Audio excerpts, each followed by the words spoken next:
Hey guys, welcome to the Friendly Drama Queen channel. If you're new here, I talk about K-dramas and sometimes other Asian dramas, but mostly K-dramas. And this video, I'm just going to be talking about what I've been currently watching. So I mentioned talking, words. I said I was gonna make this video as a follow-up to my 2023 K-drama recap. So if you haven't seen that, you can go check that out. But yeah, I'm excited to talk about some of the dramas that I have been watching as of late. I'm going to talk about the ones that I have finished and what I'm currently watching and what I'm looking to pick up next. So yeah, make sure you subscribe if you haven't. If you have not subscribed. Pardon, I have like a hiccup that won't come out. Okay, anyway. Okay, so I haven't really, coming into the new year, the dramas that I've been drawn to have not been your typical romance ones. So I think I'm just gonna start with the only romance K-drama that I have been able to keep up with. And then I'm gonna talk about the others that I find really exciting, okay? So, Marry My Husband. Marry My Husband is a K-drama that I have been steady watching, and it just wrapped up, I believe, last week. And I just watched the last 2 episodes a couple of days ago. This is a drama with Park Min-young, where she basically gets a second chance at her life, and she is having to get revenge on a best friend that betrayed her in the previous life by stealing her husband.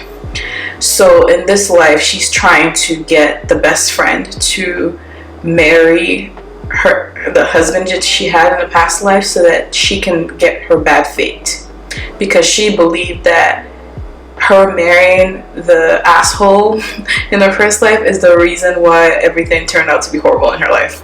Okay, that is the brief synopsis of Marry My Husband. It's quite similar, and I did mention the other drama called Perfect Marriage Revenge. I think very similar tone, except this one is really focused on the revenge, specifically at the husband and the best friend, which I live for. I love revenge dramas. And then there's also like a cute romance in there. If I'm being honest though, I wasn't watching this for the romance. They were cute or whatever, and the couple was nice. I mean, Park Min-young tends to have good chemistry with whoever she's acting with anyway. Side note, she looks good for 37. She does not look 37. Yeah, she's like a lot skinnier too. But anyway, not to speculate on her. I'm just saying she just looks so jarringly different that I'm like, what's going on? I don't know who the main guy's name is. Frankly, I don't think I care. He did what he was supposed to do, but I did find him to be very stiff. I don't know, I never quite bought into his role. I mean, he doesn't really have to do much. He's just like a rich guy with angst. So yeah, his character was just, I could take it or leave it. Now, obviously, everyone keeps talking about how good the villain was. Sunmin. Her name was Jun Sunmin. And she was good. She stole the show. She damn near stole the show.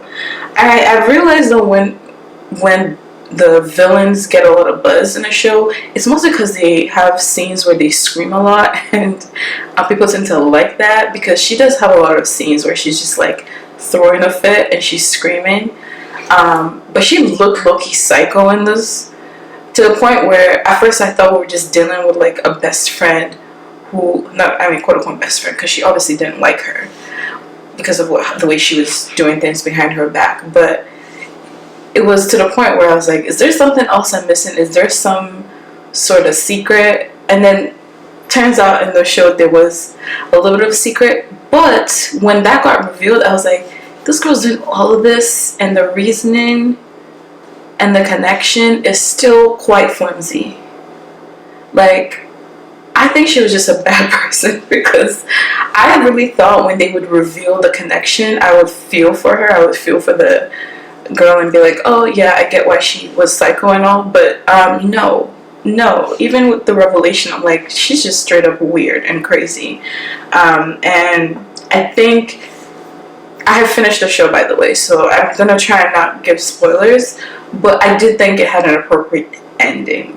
I like the way things played out. I think the husband, Park Min Hwan, I think he got what was coming to him. If y'all don't even know the show I'm talking about, that's the show I'm talking about.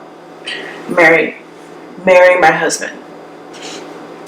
The things that I didn't like, because you can't help but compare this drama to Perfect Marriage Revenge.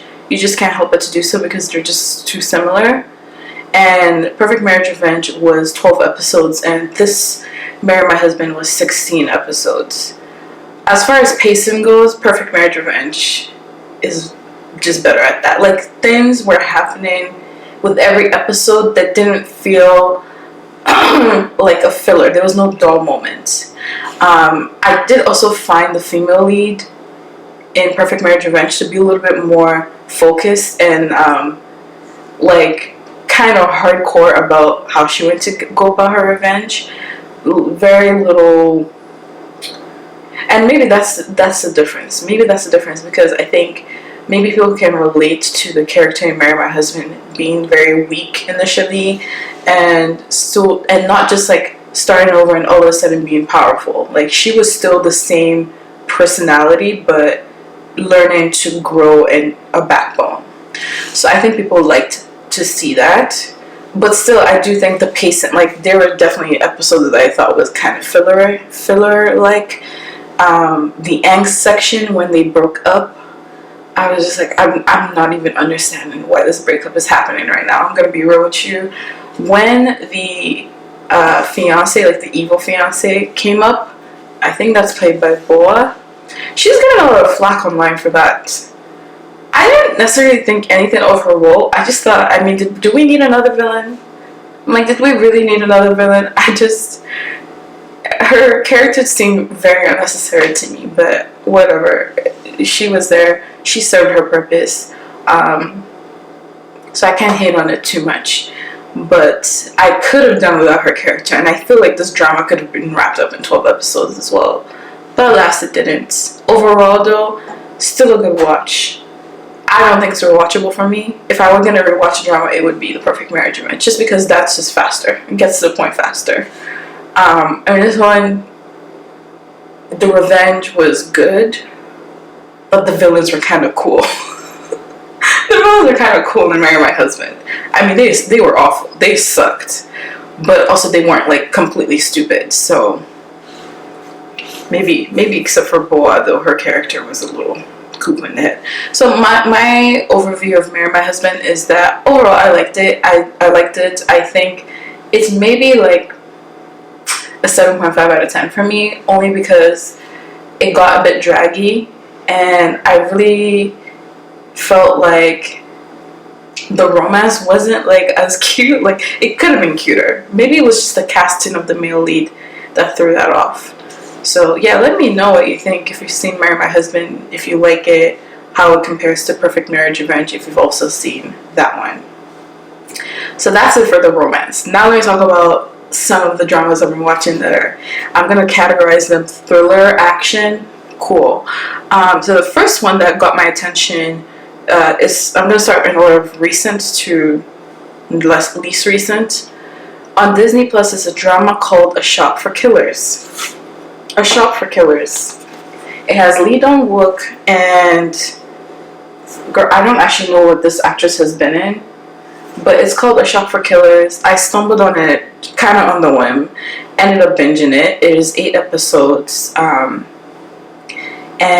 I loved this drama. I was like, God damn, is this what K-dramas are doing lately? This is what I want to see. This is what I want to see. But synopsis wise, or like a brief summary, it's basically, and I don't want to spoil it too much, but it's about she's a teenager, a young girl who loses her uncle and then starts to unravel like his past, like his, and finds out that he was basically, like, he was running this huge arms dealing business, and now a bunch of killers are out to come in get her and claim the business, it seems. Yeah, I think that's fair enough. And then you get to see there's like throwbacks to how things came to be, how the uncle got to the point where he built the business. Lee Dong-wook plays the uncle. I think he gets enough screen time, but the story really is about the young girl's growth into like a badass like arms dealer. That's really what it is. And the action sequences on the show, so good. So good. I don't know why lately I've been in a mood for just watching these type of thrillers, but easily a weekend I finished this and I was like, I want more. I need season 2 yesterday. Every character was good in the show. There was enough surprising elements and twists, the choreography, the cinematography. Like, I'm just singing praises about this show because it was that good. It's on Disney Plus. If you have not seen it, please go check it out. Just give it a chance. Give it a chance, okay? It's just this is what I mean by like really good writing. Like, everything had a purpose. Every character you kind of understood. Like, what do I need to tell you to go check it out? Please go watch it. There you go. Along the same lines, that's all I'm gonna say about it. Along the same lines, I want to talk about a show that came out on Netflix recently called A Killer's Paradox. It's apparently based on a webtoon. It's about this college student that kind of accidentally becomes a serial killer. Yeah, I know that sounds really weird, but hold on a sec. My camera's being weird. 1 second. Okay, we move. So A Killer's Paradox is what I'm talking about. He commits a murder accidentally, and all the evidence just also magically tends to disappear, and then that's how he ends up. It basically turns out that he has this power of identifying really bad people and then killing them without any repercussions. Yeah. It's also a short episode, and there's a cop that's chasing him as well. It's unique. I think it's unique in the sense that usually when I started this drama, I was like, am I supposed to root for a killer? Is this really what this show is trying to get me to do? But yeah, that is the point. You are. Somehow they wrote it in a way that I was like, I guess it's okay. I guess it's okay. You know, there's a difference between the way he kills versus the way another person kills, because his is tied to like a supernatural power that I don't think was properly explained in the show, and I watched the show to the end. And I don't think maybe that was the point, but it was interesting to just, and kind of funny to see how things played out from him being like this bumbling person that accidentally killed one person one time to like a pro, you know? And then seeing how everything just aligned, the people that came to support him. It's just like a very interesting, unique take on this whole genre of like a cop chasing a criminal that you're supposed to kind of root for, because it's a genre. I think it's a genre. So yeah, A Killer's Paradox is another one that I really liked. And then much older was Vigilante, which was also on Disney Plus. See, Disney Plus was really where I've been lurking lately to watch K-dramas. Vigilante with him. I don't really have much to say about this one. It's the same thing of like, he's like a police student who moonlights as a vigilante at night, and a cop that's chasing him. But the one thing that stuck out to me with this one is the fight sequences. Like, there was like this final scene with all the bad guys in one place, and they were like shooting each other, trying to fight each other, kill each other. It got your blood pumping, okay? This was like a thriller, a good thriller, and if you're into that vibe, definitely don't miss this one. Check out Vigilante as well.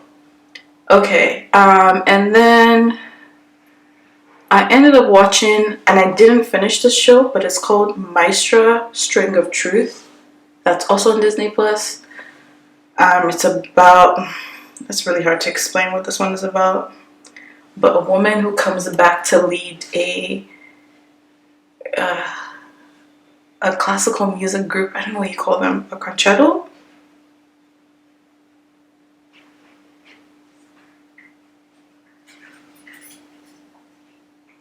an orchestra.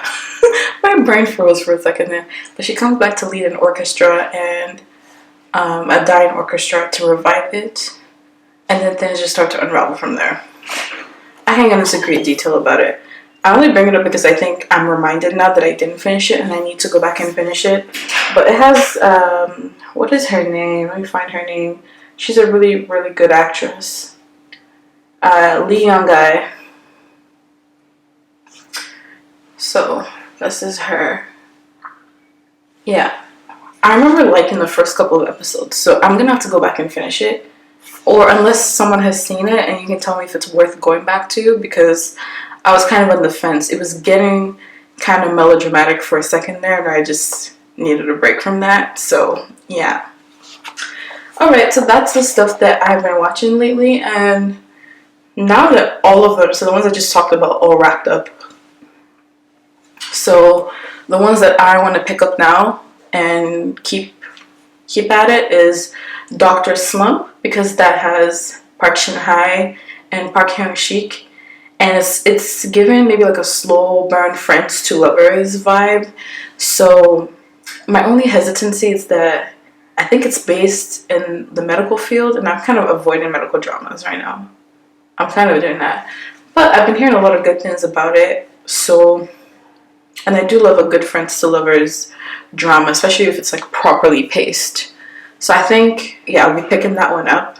I'll also be picking up Flex X Cop, which is a Disney Plus drama, and that one is about this rich chaebol pairing up with this criminal detective and solving cases. It looks very fun, it looks very wacky, and it's also the guy from Yumi Soul Season 2, and I kind of liked him in that, so I will check it out. I keep having technical problems with this camera. Okay, we're about to wrap it up. Yeah, as I was saying, I'm just so frustrated because this camera keeps shutting off on me, so y'all just gonna have to bear with me. But just to get through the dramas I'm gonna pick up: Dr. Slump, Flex X Cop, Captivating the King is one that's on Netflix, with Park Shin-hye. I can't remember her name, but that one is a historical romance about a woman who they always start cosplaying as a guy. I watched the first episode. She was dressed as a guy, and she was a really good Go player or something. Anyway, it looked interesting enough, but also looks like it would have a lot of angst, so I might park that one, but I still want to pick it up. And then Queen of Divorce. I want to start. I know there's a fair bit of episodes out. I don't quite know what the synopsis is. I don't know what I'm getting into, but I've heard good things, so I'm going to check it out.